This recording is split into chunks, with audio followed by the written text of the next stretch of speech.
Hello everyone, this is Brandon Garrett from Snow Garrett Wealth Management with an economic update for September 2016.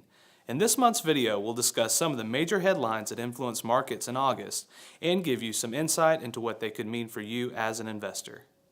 Please stay tuned at the end for a required disclosure statement. Markets rallied for much of August on better than expected earnings reports and some strong economic data. However, official statements showing that the Federal Reserve is moving closer to raising interest rates again gave some investors pause.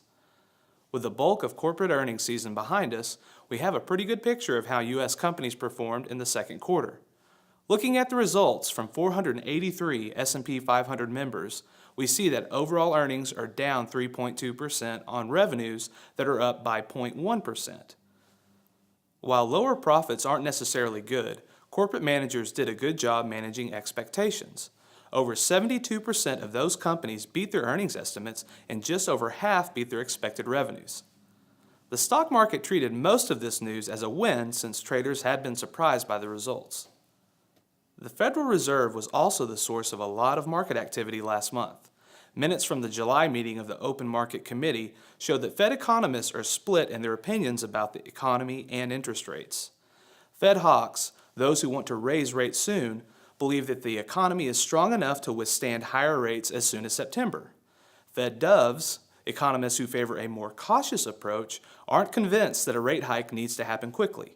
They think that low inflation and global concerns mean the Fed should wait and see.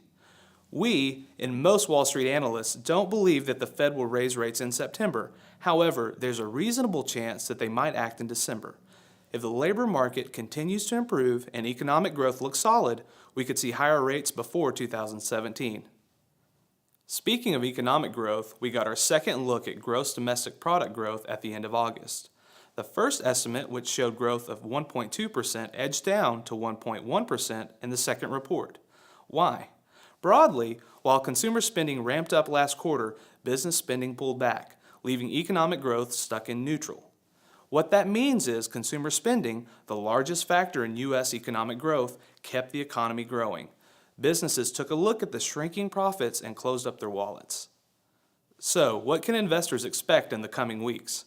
It's likely that we'll see more volatility, and perhaps even a pullback as investors digest data ahead of the November election. The Federal Reserve votes on interest rates this month, and that will also add to the speculation. As always, we'll keep you informed. That's it for this month's economic update. Please remember that nothing we talk about here is a recommendation. If you would like to discuss your personal financial situation, please give us a call at 817-550-6750. We'd be happy to talk to you.